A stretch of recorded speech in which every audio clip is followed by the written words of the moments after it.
ఈరోజు ఎపిసోడ్లో పులిహోర పంచాయతీలు, లత్కోర్ పనులు, పతివ్రత శిరోమణులు ఇలా ఈ రకంగా అయితే మరి నామినేషన్స్ అయితే జరిగినాయి. ఏమేమి జరిగినాయి, అదేవిధంగా ఇక రీతు డెమాండ్ మధ్య గిల్లి కజ్జాలు, చివరికి నామినేషన్స్ తర్వాత వాళ్ళ ఇద్దరి మధ్య వచ్చేటువంటి సీన్లు ఏంటివి అనేది చూద్దాం. మెయిన్గా ఎపిసోడ్లో ఉన్నటువంటి హైలైట్స్ మాత్రమే మనం ఈ వీడియోలో డిస్కస్ చేస్తాం. ముందుగా ఎపిసోడ్ స్టార్ట్ అవుతుంది. రీతు డెమాండ్ ఇక మనం చెప్పుకున్నాగా వాళ్ళిద్దరూ నడుస్తుంది అనమాట. అట్లా ఇక చూస్తే తర్వాతకి సంజన గారు ఫుడ్ తీసుకొచ్చి ఫ్లోరా గారు జైల్లో ఉన్నారు కాబట్టి ఫుడ్ తీసుకొచ్చి చాటంగా తీసుకొచ్చి ఆమెకి ఇవ్వడం ఉంటుంది. ఫస్ట్ ఇస్తుంది, తర్వాత బ్రేక్ఫాస్ట్ ఏమో ఇస్తుంది, తర్వాత మళ్ళీ వచ్చేసి మళ్ళీ వేరే ఏమో తీసుకొచ్చి ఇచ్చి ఎవరైనా చూస్తారేమో అని చెప్పేసి ఆమె చీరని ఇలా ఆ జైలు ఉంటాయి కదా ఊచకోతలు అంటారు, ఏమంటారు వాటికి ఇట్లా అడ్డు పెడుతుంది అనమాట. అరే భలే ఉంది, వాళ్ళ బాండ్ బాగా ఇంప్రూవ్ అవుతుంది. ఆ రకంగా తీసుకొచ్చి మళ్ళీ ఫుడ్ ఇస్తుంది అనమాట. కొంచెం బాండింగ్ అయితే పెరిగింది ఇద్దరి మధ్య. అదే కాదు, ఇంకా సంజన గారు ఫ్లోరా గారి చేత ఇవాళ నామినేషన్స్లో నువ్వు పాయింట్స్ చెప్పాలని కావచ్చు, నీ స్టాండ్ నువ్వు తీసుకొని మాట్లాడాలి, నువ్వు ఇట్లా సైలెంట్గా ఉంటే కుదరదని చెప్పేసి కొంత బయటకు అయితే తీసుకొచ్చింది అని అయితే నాకు అనిపించింది. ఇంకా తర్వాతకి బిగ్ బాస్ అనౌన్స్మెంట్ ఉంటుంది. 10 nights యాక్టివిటీ ఏరియాలోకి రమ్మని చెప్తారు. అదేవిధంగా లివింగ్ రూమ్లో ఉన్నటువంటి సోఫాలో ఓనర్స్ని కూర్చోమని అయితే బిగ్ బాస్ ఆదేశం వస్తుంది. తర్వాతకి ఇక నామినేషన్ ప్రక్రియ స్టార్ట్ అవుతుంది. 10 nights వాళ్ళే డిస్కస్ చేసుకొని ఎవరైనా 5గురు నామినేషన్ చేయమంటాడు. 5గురులో ఒక్కరు ఖచ్చితంగా 10 nights నుంచి ఉండాలని చెప్తారు అనమాట. ఇది మెయిన్ పాయింట్. ఇక మిగతా 4 ఈ ఓనర్స్ నుంచి ఉండాలి. ఇక్కడ ఇక భీకరమైనటువంటి డిస్కషన్స్ అయితే జరుగుతాయి. ఇక్కడ ఉన్నటువంటి సంజన గారిని ఫస్ట్ హరీష్ గారు సంజన గారిని అని అతని ఒపీనియన్ అతను చెప్తాడు అనమాట. సంజన గారిని చేయాలనుకుంటున్నా, ఎందుకంటే ఎగ్గు విషయం ఇక అప్పుడు జరిగింది, ఆ రోజుల్లో జరిగింది చూడు ఎగ్గు, ఆ ఎగ్గు గురించి తీసుకొస్తారు. ఇంకా ఎగ్గును పట్టుకొని వేలాడుతూనే ఊరు. ప్లస్ అదేవిధంగా ఫ్లోరా గారిని క్యాప్టెన్ అయిన వెంటనే ఫ్లోరా గారి చేత ఆమె రూడ్గా మాట్లాడడం, నా సమాన్లు పట్టకరా అని అదే అంటది కదా ఆ విషయం అనేసి. ప్లస్ సుమన్ శెట్టి గారి విషయంలో నిన్న టాస్క్లో జరిగినటువంటి పదం గాజులు తొడుక్కున్నావు అన్నట్టుగా, ఎందుకు కూర్చున్నావు ఆడు గేమ్ అనే విధంగా అంటది కదా ఆ పదం, అవి కరెక్ట్గా లేవు. ఎందుకు అంటున్నా సుమన్ శెట్టిని అన్నదంటే, నేను తప్పు చేసా, ఆడవాళ్ళని తప్పు చేసి మాట్లాడా. ఇప్పుడు భరణి, ఇమాన్యుయల్ అండ్ తనుజ ముగ్గురిని కలిపి 3 ఆడవాళ్ళతో మాట్లాడిన అన్న కదా, ఆ విషయంలో సంజన గారు చూపిస్తారుగా ఇక్కడ పెట్టాడు అనిపించింది ఏమో అంటది కదా, ఆ విషయమై నన్ను అన్నది. కానీ ఆమె మాత్రం సుమన్ శెట్టిని అనొచ్చా అనే విధంగా అయితే ఈ పాయింట్స్ తోటి ఆయన ఎగ్గు విషయం, ఫ్లోరా గారిని చేత మాట్లాడిన విషయం, ప్లస్ సుమన్ శెట్టి గారిని ఇలా అన్నారని చెప్పేసి ఈ 3 విషయాల్లో ఆయన సంజన గారిని చేశారు. తర్వాతకి ప్రియా కూడా వచ్చేసి ప్రియా చెప్పేది ఏంటంటే సంజన గారి గురించి మెయిన్గా ఆమెకి అందరితో బాగానే ఉంటుంది, మాట్లాడుతుంది, అంత బాగానే ఉంటుంది, కానీ ఆమెకి అహం ఎక్కువ, ఆమెకు బాగా అహం ఎక్కువ, ఏం చేసినా ఆమెకు బాగా అహం ఉంది అని అయితే బల్ల బుద్ధి మరీ చెప్తుంది అనమాట. అది ప్రియా గారి ఒపీనియన్. తర్వాతకి శ్రీజ కూడా చెప్తూ ఏమంటుందంటే, ఆమె ఇప్పుడు హరీష్ గారి విషయంలో 3 ఆడవాళ్ళతో ఆడాను అన్న విషయాన్ని అంత పెద్దది చేసి మాట్లాడింది. మరి అక్కడ కూడా లేడీస్ని తక్కువ చేసి మాట్లాడాడు హరీష్ గారు అన్నది కదా. నిన్న సుమన్ శెట్టి గారిని అనడం కూడా, గాజు దొడుకు అనడం కూడా తప్పే, కాబట్టి నేను కూడా సంజన గారిని చేస్తానని చెప్తుంది అన్నమాట. తర్వాతకి డైమండ్ పవన్ కూడా వచ్చేసి ఆయన కూడా ఎస్ అవును, ఆమె ఎవ్వరి మాట వినదు, ఆమెకి నచ్చినట్టే ఆమె ఆడుకుంటూ వెళ్తుంది అనే విధంగా అయితే డైమండ్ పవన్ కూడా సంజన గారికి చెప్తారు అనమాట. ఆ విధంగా కళ్యాణ్ నాకైతే నో ప్రాబ్లం, సంజన గారు బాగానే ఆడుతున్నారు అనుకుంటున్నాను కళ్యాణ్ చెప్తాడు. ఈ 4 మాత్రం సంజన గారికి ఓటు వేయడం వల్ల సంజన గారు నామినేషన్ లిస్టులోకి వచ్చే ఫస్ట్ కంటెండర్ అవుతారు అనమాట. తర్వాతకి సెకండ్ మరి ఇంకెవరి గురించి మాట్లాడుకుందామంటే రీతు గురించి వచ్చేసరికల్లా శ్రీజ కుండబద్దలు కూడా చెప్పి ఎస్ రీతు ఖచ్చితంగా ఉండాల్సిందే నామినేషన్లో అనేసి చెప్తుంది. ఆమె చెప్పిన రీజన్ ఏంటంటే, అందరితో బాగానే ఉంటుంది, బాగానే మాట్లాడుతుంది, కానీ మొన్న కొన్ని సందర్భాల్లో మాట్లాడే మాటలు పతివ్రత శిరోమణులు అనేసి అన్నది. ఆ పదం చాలా అసలు మాట్లాడకూడదు, అట్లాంటివి ఇలాంటి నేషనల్ ఛానల్లో మాట్లాడుతూ ఇలాంటి బిగ్గెస్ట్ షోలో మాట్లాడకూడదు అట్లాంటి పదాలు తప్పు అది. ప్లస్ అదేవిధంగా జనరల్గా మాట్లాడుతూ కూడా ఎప్పుడు కూడా వర్డ్స్ లూజ్ అవుతుంది, కాబట్టి ఆ పరంగా ఆమెని ప్లస్ ఒక పాయింట్ మీద స్టిక్ అయి ఉండదు. నేను గేము రాముకు నేను స్టాండ్ తీసుకుంటున్నా, రామే క్యాప్టెన్, రాము ఓనర్ కావాలి అని చెప్పింది. మళ్ళీ తర్వాతకి లేదు రాము వద్దు అన్నది. తర్వాతకి మళ్ళీ అందరూ చెప్తారని చెప్పేసి మళ్ళీ రాము కావాలన్నది. అంటే ఒక పాయింట్ అనుకుని దాని మీద స్టిక్ అయి ఉండడం లేదు. ఆ కారణంగా నేను రీతుని నామినేషన్లో పెట్టాలనుకుంటున్నాను అయితే ఆమె చెప్పింది అనమాట. ప్లస్ మొన్న క్యాప్టెన్ టాస్క్లో కూడా స్టాప్ అని ఎందుకన్నదో తెలియదు అన్నప్పుడు అందరినీ ఆమె కరెక్ట్గా ఆమెకు తెలియనప్పుడు అందరి డిసిషన్ తీసుకొని చేయాల్సింది. అది కూడా నాకు అర్థం కాలే. అక్కడ ఇంకా మెయిన్గా ఏమనిపించిందంటే డెమాన్కి సాఫ్ట్ కార్నర్ చూపించింది అని అయితే నాకు అనిపించింది. అనే విధంగా ఈమె నామినేషన్లో తీసుకొచ్చింది. తర్వాతకి డేమాన్ కూడా రీతుని నామినేషన్లో పెట్టడానికి పెడతాడు అనమాట. ఎట్లా అంటే ఎస్, ఇప్పుడు శ్రీజ గారు చెప్పినట్టు ఆమె ఒక పాయింట్ మీద స్టిక్ అనే ఉండడం లేదు. ఆమె ఒక పాయింట్ అంటది, తర్వాతకి ఒక 4-5 వచ్చేసి ఆ పాయింట్ కాదు, దాని మీద నువ్వు ఎందుకున్నావు, ఇది తీసుకోవద్దు, నువ్వు అది తీసుకోవాలనుకుంటే వాళ్ళు చెప్పినట్టు మళ్ళీ వెళ్ళిపోతుంది. అది కరెక్ట్ కాదు. ఆ పరంగా వాళ్ళు అపోజ్ మిగతా వాళ్ళు అపోజ్ చేస్తే మార్చుకుంటుంది. అవునవును ఇది కాదులే, అదే కరెక్ట్ లేనట్టు మార్చుకుంటుంది. అది నాకు నచ్చలేదు అనేసి డేమాన్ కూడా రీతుని నామినేషన్లో పెడతాడు. తర్వాతకి ప్రియా వస్తుంది. ప్రియా వచ్చేసి ఆమె చెప్పింది ఏంటంటే అవును రాము బొమ్మలు తీసుకొని వెళ్ళిపోయింది. అంటే ప్రియా కూడా రీతుని నామినేషన్ చేస్తుంది అనమాట. రాము బొమ్మలు కంప్లీట్గా తీసుకొని పోవడం అతను అంటే చాలా సెల్ఫిష్ అనిపించింది. వాళ్ళిద్దరు మాట్లాడుకొని ఉండొచ్చు చివరు ఇద్దరు ఉందామని, కానీ ఈమె మొత్తం రాము దగ్గర ఉన్నటువంటి మొత్తం బొమ్మలు తీసేసుకుంటే ఇక రాము ఎలా ఉంటాడు, చివరి వరకు ఇద్దరు ఎలా ఉంటారు, అది నాకు చాలా సెల్ఫిష్ అనిపించింది. ప్లస్ పతివ్రత శిరోమణులు అని లూజ్ వర్డ్స్ వాడడం కూడా నాకు నచ్చలేదని ప్రియా కూడా రీతుకి నామినేషన్లో పెట్టింది. తర్వాతకి హరీష్ గారు వచ్చేసి ఆయన కూడా చెప్పేది ఏంటంటే బయట కూడా నేను ఇలాగే ఉంటానండి, నన్ను బుజ్జగించాలి, నేను అలుగుతుంటా రెగ్యులర్గా, అలాంటప్పుడు వచ్చి నన్ను బుజ్జగించాలి, మా అందరికంటే మీరే ఎక్కువ తింటున్నారు అనే పదం నేను జనరలైజ్గా నవ్వుతూ అనేసి అన్న. కానీ ఆమె దాన్ని సీరియస్గా తీసుకొని పెద్ద మ్యాటర్ చేసింది ఆ విషయంలో. ఎందుకంటే అందరి దగ్గరికి వస్తుంది, వాళ్ళతో వీళ్ళతో మంచిగా మాట్లాడుతుంది, వాళ్ళు 2 ముద్దలు తినిపిస్తారు కదా, అట్లా అన్న ఆ పాయింట్ ఆఫ్ వ్యూలో అన్న ఆమె అది చాలా సీరియస్ చేసింది అనేసి హరీష్ గారు కూడా నామినేషన్లో పెట్టారు. ఇక కళ్యాణ్ కూడా వాళ్ళ మాటలకి ఏకీభవిస్తూ ఓకే అన్నట్టుగా ఆల్మోస్ట్ రీతుని వాళ్ళ ఐదుగురు కూడా నామినేషన్లో పెట్టేశారు అనమాట. ఆ రకంగా తర్వాతకి చూస్తే ఇక సుమన్ శెట్టి గురించి, సుమన్ శెట్టిని ఎందుకు పెట్టాలనుకుంటామంటే కళ్యాణ్ చెప్తాడు. నాకు అసలు సుమన్ శెట్టి గేమ్ అసలు ఎందుకున్నాడో ఆయన నాకైతే అర్థం కావట్లేదండి. అసలు నేను ఎంత ఇన్పుట్స్ ఇస్తున్నా అసలు సుమన్ శెట్టి ఇలా ఆడవా నువ్వు, అసలు నీ బాడీ ఫిట్నెస్ ఎట్లా ఉంది, అసలు మామూలుగా లేదు నీ ఫిట్నెస్, అసలు నేను చెప్పినట్టు నువ్వు ఆడు, ఇలా ఫైట్స్ చేయి, ఇలా దూకు, ఇలా జంప్ చేయి అని నేను ఎంత చెప్పినా ఆయన అసలు ఆడట్లేడు, అసలు ఇంప్రూవే కావట్లేడు. ఇంప్రూవ్ సుమన్ శెట్టి అంటే డౌన్ అయిపోతుందని చెప్పిండు. అవునా అని అనిపించింది, నాకైతే అనిపించింది. సుమన్ శెట్టికి కళ్యాణ్ ఇన్పుట్స్ ఇస్తే ఆయన తీసుకొని ఇంప్రూవ్ కాకుండా డౌన్ అయిపోతున్నట్ట అనేది తన పాయింట్ చెప్పు. మరి అతను ఏమి ఇన్పుట్స్ ఇచ్చిండో ఏమో నాకు తెలిసి. ఇంకా చెప్పాల్సింది ఏంటంటే నేను ఇన్పుట్స్ ఇచ్చిన ఆ ఇన్పుట్స్ వల్లనే సుమన్ శెట్టి ఎంతో కొంత బయటకు వచ్చి టాస్క్లు ఆడుతుండు, ప్లస్ కొంచెం ఓపెన్ అయ్యి మాట్లాడుతుండు, అప్పుడప్పుడు స్పాంటేనియస్గా డైలాగ్స్ వదులుతుండు అని చెప్తే బాగుండేదేమో అని అనిపించింది. డౌన్ అయిపోతుండు అనేసరికల్లా అరే అందరూ నాకు సార్ కూడా మొన్న సండే వీకెండ్ రోజు వచ్చి అరే భలే ఆడుతున్నాడు సుమన్ శెట్టిని, అంత పోయిండు, ఈయనేందా ఇట్లన్నాడు అనిపించింది. యాక్చువల్ మనకు కూడా అంతే కదా, ఫస్ట్ వీక్లో కొంచెం డల్గా ఉండు, సెకండ్ వీక్ కొంచెం బెటర్ అనిపించింది, ఇప్పుడు థర్డ్ వీక్ ఎలా ఉంటాడో చూడాలి. కానీ కళ్యాణ్ చెప్పినది నాకు ఏకీభవించాలని అయితే అనిపించలే. ఎందుకంటే నేను ఇన్పుట్స్ ఇచ్చిన అతను కొంచెం ఇంప్రూవ్ అయ్యిండు, కానీ ఇంకా ఇంప్రూవ్ అయితే బాగుండు అని చేస్తే బాగుండేది. అది నాకు నచ్చలేదు. మరి మీకు నచ్చితే కామెంట్ చేయండి. ఇంకొకటి ప్రియా గారు వచ్చేసి ఏదో ఫుడ్ మ్యాటర్లో ప్రియాకి అండ్ సుమన్ శెట్టికి ఫుడ్ మ్యాటర్లో ఏదో ఇష్యూ అయిందంట.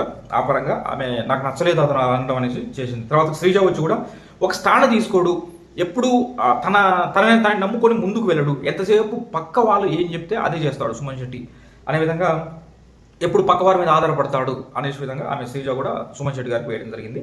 భరణి గారు మాత్రం సుమన్ శెట్టి గారికి లేదు సుమన్ శెట్టి ఫస్ట్ వీక్ అంటే సెకండ్ వీక్ ఇంప్రూవ్ అయ్యారు, నేను చెప్పింది అదే కళ్యాణ్ దగ్గర, ఇవి పాయింట్స్ చెప్పుకోరు హరీష్ గారు. ఇంప్రూవ్ అయ్యాడు, బాగా ఆడుతున్నప్పుడు కంటే నాకు సార్ కూడా చెప్పిండు చాలా ఇంప్రూవ్ అయినావు సుమన్ శెట్టి, ఇంకా బెటర్గా కావాలనేసి చెప్పిండు. కాబట్టి నేను సుమన్ శెట్టిని చేయలేను అనేసి ఆయన చేయలే, కాకపోతే పాయింట్స్ చెప్పిండు. ఇక తర్వాత ఈయన చెప్పింది ఏంటంటే హరీష్ గారు సుమన్ బదులు భరణి గారిని చేయాలి, భరణి గారు ఓవర్ స్మార్ట్గా గేమ్ ఆడుతున్నారు, అది మీకు అర్థం కావట్లేదు. మొన్న ఇంటికి వెళ్ళేటప్పుడు కూడా మనిషి మరి అది హెల్మెట్ వెళ్తూ అతని టాప్ 1లో పెట్టిండు. ఎందుకు పెట్టిండంటే అతను గేమ్ ఆడుతుండు అని మనిషి మరి అదే క్యాచ్ చేసిండు పాయింట్. అతను మరి అందరూ వచ్చేది గేమ్ ఆడడానికి కదా బిగ్ బాస్కి అనేది నాకు అనిపించింది. ఆయన గేమ్ ఆడుతుండు, ఓవర్ స్మార్ట్గా ఉన్ననేసి ఇక నామినేషన్లో పెట్టి, అంటే మేబీ హరీష్ గారికి అనిపించవచ్చు నాకు ఎప్పటికైనా పోటీ ఉంటే ఈయననే ఉంటాడు, పోటీ అనుకుండో ఏమో, కానీ మొత్తానికి అయితే అది ఆ రకంగా భరణి గారిని చేయాలనుకుంటాను నేనైతే తను చెప్పిండు. తర్వాత చూస్తే ఇక ఫైనల్గా ఓట్స్ చూస్తే రీతూకి శ్రీజ, ప్రియా, డేమాన్, హరీష్ గారు వీళ్ళు నామినేషన్లో అయితే పెట్టారు. కళ్యాణ్ కూడా అటు ఇటుగా ఉన్నాడు, 50-50గా ఉన్నాడు, ఆయన కూడా పెట్టినట్టే. ఆ రకంగా రీతు వచ్చింది. తర్వాతకి రాముకి హరీష్ గారు, కళ్యాణ్ అండ్ డెమాన్ వీళ్ళ ముగ్గురు ఓట్లేశారు కాబట్టి నామినేషన్లోకి వచ్చాడు. ఫ్లోరా గారికి ఆల్మోస్ట్ ఒక హరీష్ గారు తప్ప డెమాన్, ప్రియా, శ్రీజ, కళ్యాణ్ వాళ్ళ నలుగురుగా ఓట్లేశారు. ఏమంటారు అంటే ఆమె స్వీట్గా ఉంటుంది, బాగా వర్క్ చేస్తుంది, హార్డ్ వర్క్ చేస్తుంది, అంత బాగానే ఉంది, కానీ కమ్యూనికేట్ కావట్లేదు. ఎవరైనా అదే అంటారు, అంటే కమ్యూనికేట్ కావట్లేదు, మాట్లాడటం లేదు, లాంగ్వేజ్ బ్యారియర్ ఉంది అనేసి చెప్పారనమాట. ఆ రకంగా ఆమెను తీసుకొచ్చేసారు. తర్వాతకి సుమన్ శెట్టికి కూడా ప్రియా అండ్ శ్రీజ, డెమాన్, కళ్యాణ్ ఇందాక చెప్పిన వాళ్ళ పాయింట్స్, అంటే ఫైనల్గా వీళ్ళ నలుగురు వచ్చిర్రు అన్నదానికి మళ్ళీ ఎవరెవరు చేశారనేది క్లారిటీ ఇచ్చారు. ఇది అయిపోయిన తర్వాత ఇక వాళ్ళు ఒకరిని సెలెక్ట్ చేసి నామినేషన్లో పెట్టాలి. టెనేట్స్ నుంచి ఒకరిని నామినేట్ చేయాలి కాబట్టి ఇక హరీష్ గారు ప్రియా పేరు చెప్తారు. Priya owners eat mind fully అన్నది అది నాకు చాలా బాధ అనిపించింది. నేను తినేదే ఒక పూట, ఆమె అలా అనడం అనేది నాకు చాలా బాధ కలిగింది అనేసి, దాంతోపాటు ఫుడ్ మానిటర్ మాత్రమే నువ్వు, కానీ వండిన తర్వాత ఆ కుక్ వాటి మీద నీకెందుకు అధికారం చెలాయిస్తున్నావు, అది అందరికి సంబంధించింది. ఓన్లీ వచ్చినటువంటి రేషన్ని ఎలా సక్రమంగా వాడుకోవాలి, ఏదేది కుక్ చేయించాలనేది మాత్రమే నువ్వు చూసుకోవాలి అన్నట్టుగా తన పాయింట్స్ చెప్పాడనమాట. ఆ రకంగా ప్రియానేమో హరీష్ గారి మీద వేసిన పాయింట్ ఏమేసింది, హరీష్ గారు అసలు లాస్ట్ వీక్ మీకు నాకు అసలు కన్వర్జేషన్ లేదండి, ఆల్మోస్ట్ లేదు, ప్లస్ మీరు ఫుడ్ మీద అలియారు, అది నాకు చాలా బాధ అనిపించింది అనేసి ఆమె ఆ పాయింట్ చెప్పింది. అదేవిధంగా అమ్మాయిల్ని ఇక్కడ కొంచెం ఇద్దరి మధ్య హీట్ ఆర్గ్యుమెంట్ జరిగిందన్నమాట. అమ్మాయిల్ని క్యారెక్టర్ అసోసియేషన్ చేశానని చెప్పేసి మీరందరూ ఇక్కడ నేషనల్ టెలివిజన్లో చెప్పొచ్చు, దానికి బాధ అయ్యి నేను తినడానికి ముద్ద కూడా నాకు దిగలేదు, అలా ఉంటే మీరు తీసుకొచ్చిన ఫుడ్ తినాలి, ఇవన్నీ ఎలా చేయగలుగుతా నేను అనేసి తనదైన విధంలో అయితే చెప్పినమాట. చాలా హీట్ ఆర్గ్యుమెంట్ జరిగింది హరీష్ గారికి అండ్ ప్రియకి. తర్వాతకి డెమాన్ పవన్కి హరీష్ గారికి ఎక్కువగా జరిగింది. శ్రీజ కూడా అపోజ్ చేసిన తర్వాతకి బాగా ఆర్గ్యుమెంట్స్ జరిగిన వీళ్ళ మధ్య, అది కూడా మాట్లాడదాం. తర్వాతకి ఇక డెమాన్ పవన్ ఇదని చెప్పేది ఏంటంటే, మీరు ఒకటేనండి మీ దగ్గర నాకు నచ్చింది, ఇప్పుడు మీరు ఎవరి మీదైనా జోక్స్ వేస్తే మంచిగా మీరు నవ్వుతారు, అవతల నవ్వుకుంటారు, ఓకే, కానీ అవతల కనుక నీ మీద జోక్స్ వేస్తే మీరు తీసుకోరండి మాస్క్ మ్యాన్ హరీష్ గారు అని అయితే ఈ పాయింట్ అస్సలు నాకు నచ్చుతుంది మీలోనైతే ఈ పాయింట్ వేశాడు. ప్లస్ అదేవిధంగా మీరు ఇమ్ముని రెడ్ ఫ్లవర్ అని మీరు అన్నారు, అంటే ఏ విషయంలో నేను తీసుకోలేదని అడిగితే చెప్పిన అనమాట. ఇమాన్యుయల్ మీరు రెడ్ ఫ్లవర్ అన్నారు, ఆయన గుండు అంకులు అనేది టాస్క్ పరంగా అన్నాడు, అది మీరు తీసుకోలేదు. తర్వాతకి అతన్ని నువ్వేం కమెడియను, నీకు కామెడీ చేయడమే రాదు, నీకు హ్యూమరే లేదు అన్నట్టుగా మీరు మాట్లాడారు ఇమాన్యుయల్ గురించి అన్నట్టు, ఇలా రకరకాలుగా మాట్లాడుతున్నాం. ఎందుకంటే మీరు వేరే వాళ్ళ మీద జోక్స్ వేస్తే నవ్వాలి, కానీ వేరే వాళ్ళు నీ మీద జోక్స్ వేస్తే నువ్వు తీసుకో అనే పదం మీద డెమాన్ పవన్ హరీష్ గారిని నామినేట్ చేశారు. కళ్యాణ్ కూడా హరీష్ గారిని నామినేట్ చేశారు. ఏమన్నారంటే, మీరు మొన్న నేను మిమ్మల్ని నామినేషన్లో పెట్టానని చెప్పేసి మీరు నన్ను డైరెక్ట్గా పర్సనల్గా అటాక్ అయ్యారు, అది నాకు నచ్చలేదు. నేను మిమ్మల్ని నామినేషన్లో పెట్టాలని మీరు నా మీద డైరెక్ట్గా పర్సనల్ అటాక్ అయ్యారు, అది నాకు చాలా బాధ అనిపించింది అనేసి కళ్యాణ్ కంటతాడి పెట్టాడు. అంటే వచ్చిన తర్వాత కొద్దిగా క్లోజ్గా ఎక్కువ బాండింగ్ కళ్యాణ్ ఏర్పరచుకుంది హరీష్ గారితో. ఎందుకంటే వాళ్ళకి అగ్ని పరీక్ష నుంచి పరిచయం కాబట్టి ఎవరైందని కొంత క్లారిటీ ఉండొచ్చు. ఆ పరంగా అయితే బాగా ఎమోషనల్ అయిపోయాడు. తర్వాతకి హరీష్ గారు వెళ్ళి హగ్ చేసుకోవడం, ఇక కళ్యాణ్ చెప్పిన పదాలకైతే తను ఏమాత్రం డిపెండ్ చేయలేదు, యాక్సెప్ట్ చేసేసిండు. తర్వాతకి శ్రీజ ఇక డేమాన్ విషయంలోనే కొన్ని పనులు మాట్లాడుతూ, మన నువ్వు రీతితోటి చేసిన ఏంది అది చాక్లెట్ తినిపించడం, అది ఇది మీరు లత్కోరు పనులు చేయొచ్చు అంటూ ఇలా వచ్చేసినాయి అనమాట మాటలు. అంటే హరీష్ గారు ఎంత టెంపర్ లాస్ అవుతున్నారంటే, అరే ఏంట్రా అని అయితే అనిపించింది. చాలా అంటే చాలా గయ్య అరుస్తున్నాడు, అవతల భయపడే అంతగా అరుస్తున్నారు అనమాట. ఆ రకంగా తను లత్కూరు పనులు అంటాడు, పులిహోర పంచాయతీలు అంటాడు, కోడిగుడ్డు మీద ఈకలు పీకలేరు, కోడిగుడ్డు మీద కూడా ఈకలు నేను పీకుతా అంటాడు, ఇంకేదో మొకాలు పంచాయతీ గుండు ఏదో ఇట్లా ఏదో సామెతలు తీసుకొచ్చి అయితే వేస్తుండదు అనమాట.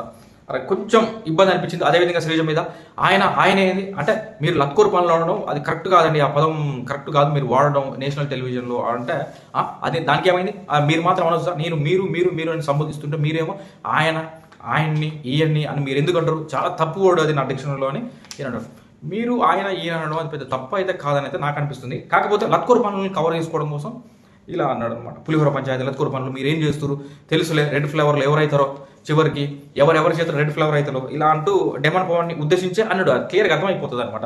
రీతు నేను రెడ్ ఫ్లవర్ని చేస్తాలే, నిన్ను ఫ్లవర్ని చేస్తాలే, ఎవరు ఫ్లవర్ అవుతారోలే అన్నట్టుగా ఆయన కోపం వచ్చేసి ఇవన్నీ బయటకు వచ్చేసినాయి. ట్రిగ్గర్ చేస్తే మాస్క్ మ్యాన్ హరీష్ గారు ఈజీగా ట్రిగ్గర్ అయిపోతాడు. అంతే, ఏమైతుందో చూడాలి. మరి అతను ఎంతవరకు కరెక్ట్ చేసుకుంటాడు ఏంటిది అనేది చూడాలి. ఈ వీక్లో ఇంకొంచెం తెలుస్తుంది మనకి. ఆ రకంగా అయితే అది అయిపోయింది. ఇక తర్వాతకి వీళ్ళది అయిపోయింది క్లోజ్. వీళ్ళది అయిపోయిన తర్వాత వీళ్ళ పంచాయతీ జరిగేటప్పుడు ఎవరిని నామినేట్ చేస్తున్నారు ఇదంతా డిస్కషన్ మొత్తం కూడా డిజిటల్ టీవీలో మన ఓనర్స్ కూడా చూపిస్తారు అక్కడ. అదనమాట, వీళ్ళందరూ చూసారు ప్రశాంత్ ఎవరేం మాట్లాడారు అంత క్లారిటీ ఉంది, వచ్చేస్తారు. ఇక తర్వాతకి ఇక్కడ పంచాయతీ ఏంది, వీళ్ళని చెప్తున్నాం, ఓనర్స్ మీరు కనీసం 3 టెనెట్స్ ఉండాలి, ఒక ఇద్దరిని ఇప్పుడు టెనెట్స్ నామినేషన్లో పెట్టిన 5గురిలో ఒక ఇద్దరిని స్వాప్ చేయండి మీ మెంబర్స్ తోటి, ఓనర్స్ మెంబర్ తోటి స్వాప్ చేయండి. ఇద్దరు కంటెస్టెంట్లని స్వాప్ చేసుకోవచ్చు. ప్లస్ ముగ్గురు టెనెంట్స్ ఖచ్చితంగా ఉండేలా, ముగ్గురు అయితే ఖచ్చితంగా ఉండాలి. 4, 5 ఎంతమంది ఉండొచ్చు కానీ ముగ్గురు ఖచ్చితంగా ఉండాలి. మొత్తం 7 మెంబర్స్ ఉండాలి. మొత్తం 7 మెంబర్స్ నామినేషన్లో ఉండాలి. అది పాయింట్. ఇక్కడ ఇక డిస్కషన్ చేసుకుని ఎవరిని స్వాప్ చేద్దాం ఏమని డిస్కషన్ చేసుకుని వీళ్ళు అందరూ కూడా సంజన గారిని మరియు సుమన్ శెట్టి గారిని, ఎస్ఎస్ కదా అలా ఏం కాదు, సంజన గారిని సుమన్ శెట్టి గారిని వీళ్ళిద్దరిని మాత్రం స్వాప్ చేశారు. స్వాప్ చేసి వీళ్ళ ప్లేస్లో కళ్యాణ్ని అండ్ ప్రియాని అయితే వాళ్ళు నామినేషన్లో పెట్టడం జరిగింది.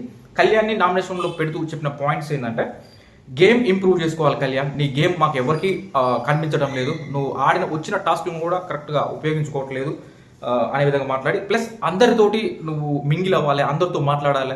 నువ్వు కొంచెం పర్టికులర్ పర్సన్స్ దగ్గరనే ఎక్కువగా ఉంటున్నావు, వాళ్ళతో మాట్లాడుతున్నావు, మిగతా వాళ్ళతో మాట్లాడుతున్నావు అంటే మాట్లాడుతున్నావు, హాయ్ బాయ్ తిన్నరా పడుకురా ఇవి మాత్రమే మాట్లాడుతున్నావు, అంతకుమించి ఏం మూవ్ కావట్లేదు. ఈ పాయింట్స్ మీద నేను నామినేట్ చేస్తున్నాను అయితే కళ్యాణ్ చేశారు.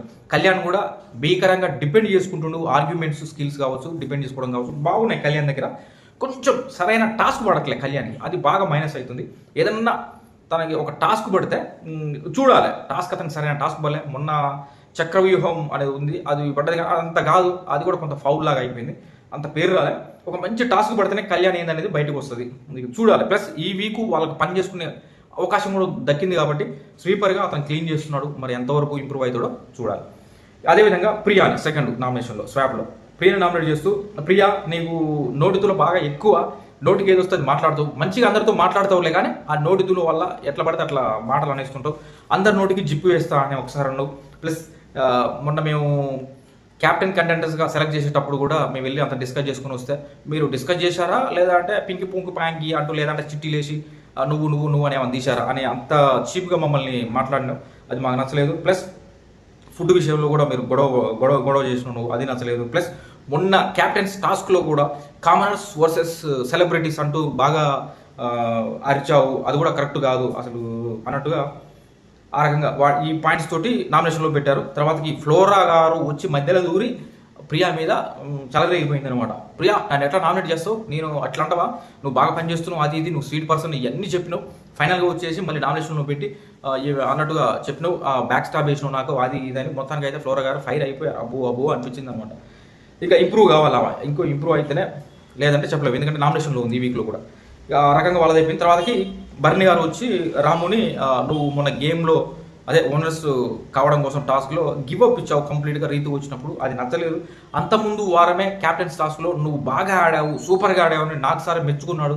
ఆ స్థాయిలో మెచ్చుకుంటే నువ్వు ఈ వీక్ చూస్తే గివప్ ఇచ్చి చేతులు కట్టుకొని నిలబడ్డావు.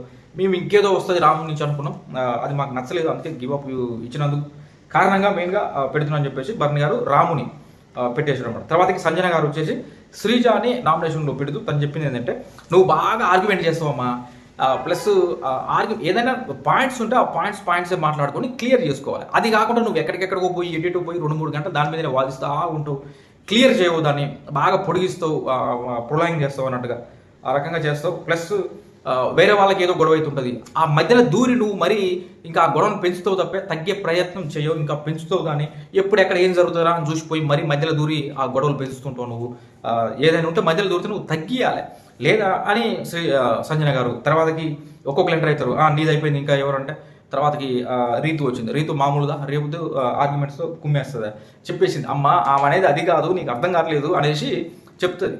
నువ్వు ఎక్కడ అవసరం అయితే శ్రీజా నీ పాయింట్స్ చెప్పవా, ఏంటి వీళ్ళు ఇట్లా అంటారు అని అడిగితే వెళ్ళి నువ్వు అక్కడ దూరి ఆ మధ్యలో ఏం జరిగేది చెప్పు. లేదంటే అవసరం లేని ప్లేస్లో ఎవరు పిల్లల దగ్గర కూడా నువ్వు వెళ్ళి దూరి మరి అనవసరంగా ఇన్వాల్వ్ అయ్యి తుతు అన్నాడు నాకు సార్ అలా దూరిపోతున్నావు తల్లి వద్దురా కన్నా, నేను అందుకే నామినేషన్లో పెడుతున్నాం, ఇదొక్కటి మార్చుకోను అని అయితే వాళ్ళు చెప్పారనమాట. ఆ రకంగా శ్రీజ నామినేషన్లోకి వచ్చింది. ఇక ఫైనల్గా చూస్తే 7 మెంబర్స్ వచ్చారు. 7 మెంబర్స్లో క్యాప్టెన్ అయినటువంటి పవన్కి బిగ్ బాస్ ఒక పవర్ ఇస్తాడు, ఎవరినైనా ఒక్కరిని నువ్వు నామినేషన్స్లో నుంచి సేవ్ చెయ్యొచ్చు అన్నాడు. బిగ్ బాస్ ఎందుకు చెప్పాడో తెలుసా, రీతు ఉంది నామినేషన్లో, చూద్దాం ఏం చేస్తాడో, డేమాన్ పవన్ క్యాప్టెన్ కదా అన్నట్టుగా ఇచ్చిండేమో అనిపించింది. మామూలుగా అయితే ఒకరిని తీసి ఇంకొకరిని పెట్టమంటారు, ఇక్కడ మాత్రం ఒకరిని తీసే అన్నాడు. డేమాన్ పవన్ కూడా ఏమనుకుంటేమో ఇంత జరిగింది కదా, నేను కూడా నామినేషన్లో రీతు ఉండాలి అని చెప్పినా కదా, ఒక పాయింట్ మీద స్టాండ్ మీద ఉండదని చెప్పినా కదా, మేబీ నేను మళ్ళీ రీతుని సేవ్ చేస్తే బాగోదని చెప్పేసి అతను ఆలోచించుకొని శ్రీజాని నామినేషన్స్ నుంచి అయితే సేవ్ చేస్తూ తీసుకొచ్చేసిండు. ఆ రకంగా బిగ్ బాస్ ఇక నామినేషన్స్లో ఉన్న లిస్ట్ ఎవరంటే టెనెట్స్ నుంచి ప్రియా, టెన్నెస్ నుంచి Priya, Kalyan and mask my Harish గారు, వీళ్ళ ముగ్గురు వచ్చేసారు. ఇటు ఓనర్స్ నుంచి ఫ్లోరా అండ్ రాము రాథోడ్, ఇంకొకటి రీతు, వీళ్ళ ముగ్గురు, మొత్తం 6 ఈ థర్డ్ వీక్లో నామినేషన్స్లో ఉన్నారు. మీకు నచ్చిన కంటెస్టెంట్స్కి ఓట్స్ వేసుకోండి. ఈ రోజు నైట్ 10:30 నుంచి స్టార్ట్ అవుతాయి. ఎందుకంటే ఎపిసోడ్ మొత్తం వచ్చారు కాబట్టి ఈ రోజు నైట్ 10:30 నుంచి ఓట్స్ స్టార్ట్ అవుతాయి. బాగా ఓట్స్ వేసుకోండి. అది నా వీడియో కనుక మీకు నచ్చినట్లయితే లైక్ చేయండి, కామెంట్ చేయండి, సబ్స్క్రైబ్ చేసుకోండి. Thank you friends.